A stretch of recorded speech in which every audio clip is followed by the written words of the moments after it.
How to remove my email from Snapchat. Hi everyone, I'm Eva. I'm here to guide you every step of the way.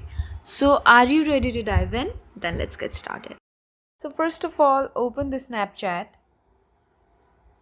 and here click on the top left corner and now click on the top right corner, which is settings icon, and here you can see email. So just click on email and just remove it and go back. So you can see your email is not removed.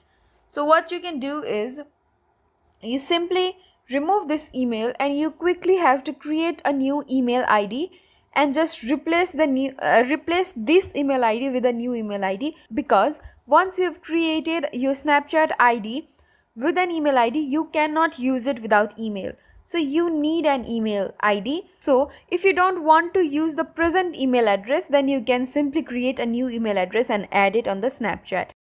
If you like this video or if this video helped you in any way, then please hit that like button and subscribe for more.